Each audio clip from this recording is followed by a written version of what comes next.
Philadelphia Eagles made arguably the world's most surprising, unsurprising move today by parting ways with wide receiver coach Carson Wentz and offensive coordinator Mike Groh. This, of course, comes on the back of the day when Doug Peterson confirmed the Geo will be back next year, prompting a statement from the team upon their firing. Now, this leaves two vacancies, but with the NFL coaching carousel already firmly spinning, it's time to hop on as quick as we can and survey the waters ahead for some possible offensive coordinator candidates. For this list, we're going to focus predominantly on outside candidates because hiring from within hasn't exactly gone down too well. But what makes this role so unique is that the Eagles have a very specific need for an offensive coordinator.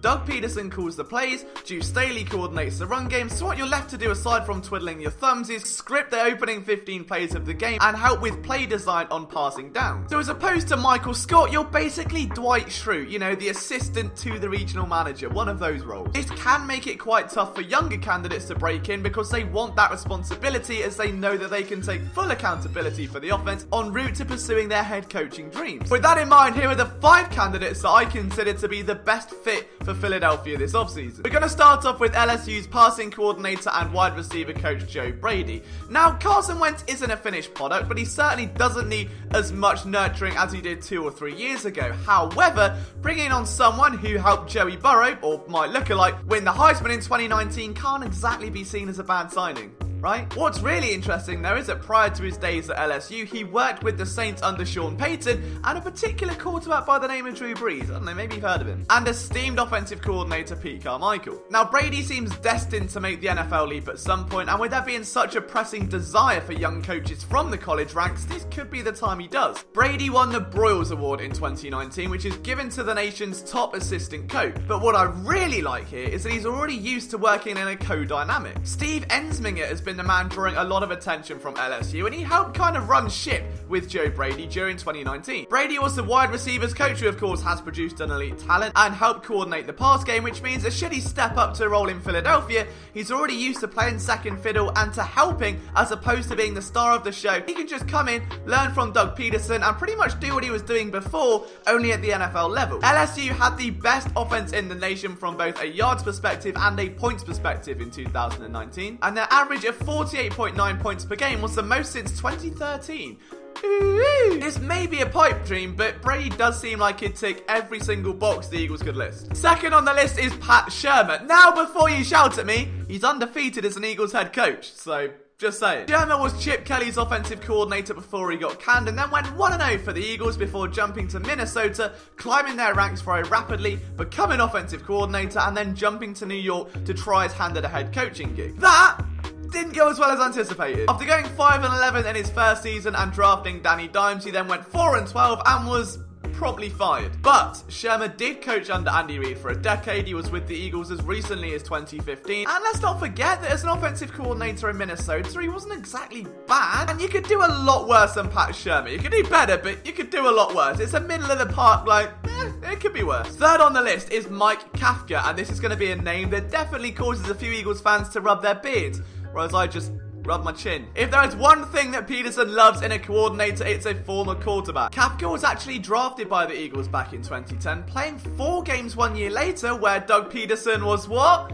The team's quarterback coach. See, now we're getting it. This means that the two did overlap before Kafka. Can you guess where he went next? This will come as a shock to you if you're not following, so brace yourself, but he followed Andy Reid. I know, it's crazy. I've never seen it before. He's been Big Red's quarterback coach out of late and of course has helped a certain QB by the name of Patrick Mahomes become an alien. It may be a big jump, but Kafka has been around the Kansas City offense long enough to know the intricacies of the spine in which the Eagles offense was built on. He does run a similar style to Peterson. Of course, it was ripped from the same book, but at the end of the day, the Chiefs offense has been explosive like no other. And seeing just how many receivers have flourished under Andy Reid, there's bound to be some positive influence he can bring. He's technically an outside name with a lot of the inside knowledge, so basically, it's a snug fit. One of my favourites on this list is Kevin O'Connell from Washington. He's already been pegged to be the next young offensive line out of Washington, playing in the lines of Sean McVay and Matt LaFleur. He joined the team in 2017, but most of his work was with Dwayne Haskins, who he became very buddy-buddy with as the team's passing coordinator and eventual offensive coordinator. Washington hit the kill switch and fired their team president. Haskins was vocal in wanting O'Connell, who had by this point already taken over play calling from the fired Jay Gruden,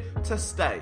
Now that ultimately didn't happen, and there's been a lot of change in Washington, as we know. They decided to go a different direction, and hey, while I would love Jay Gruden to be an offensive coordinator, I can't really imagine a situation where he steps into a role without play calling duties. It doesn't seem like the best fit for someone that was once a really respected head coach. But what about enticing O'Connell into a role where the pressure isn't great and he can still get very close to his quarterback as a potential passing game coordinator?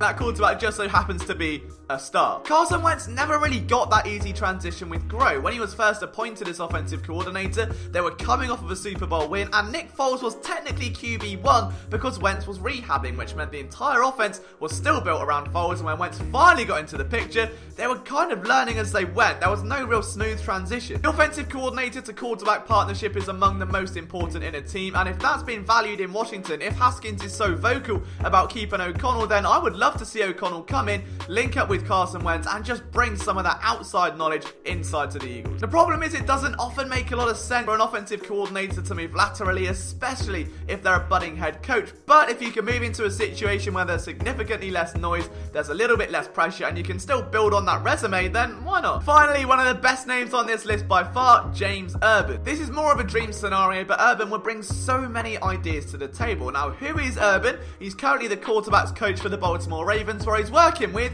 some guy named Lamar Jackson who just threw for 3,000 yards and rushed for 1,200. No biggie, no biggie. Believe it or not, Urban was actually the quarterback coach under Andy Reid during Michael Vick's iconic 2010 campaign with the Eagles. So not only does he have experience with the backbone of this system, but he's gone on to Baltimore, carved a real career for himself, and then helped manifest an MVP candidate in an offense that is daring to try things that no other NFL team has been willing to try for a while. A lot of college concepts are in that Baltimore offense, and that's why they're thriving right now, especially with a talent like Lamar Jackson. So why not pick that brain and give him a promotion? Hey, as we've seen, if you're a Super Bowl candidate, you can lose your coaching staff very quickly. Just ask Frank Reich, just ask John DeFilippo. He also spent 6 years as the Bengals wide receiver coach, so he knows how to groom a wide receiver one, such as, I don't know, AJ Green? Move just makes so much sense because it would hit on every area of weakness the Eagles have. Lack of wide receiver production, lack of wide receiver growth, an offensive coordinator. It makes a lot of sense, and I would love to see this happen. But guys, who do you want to see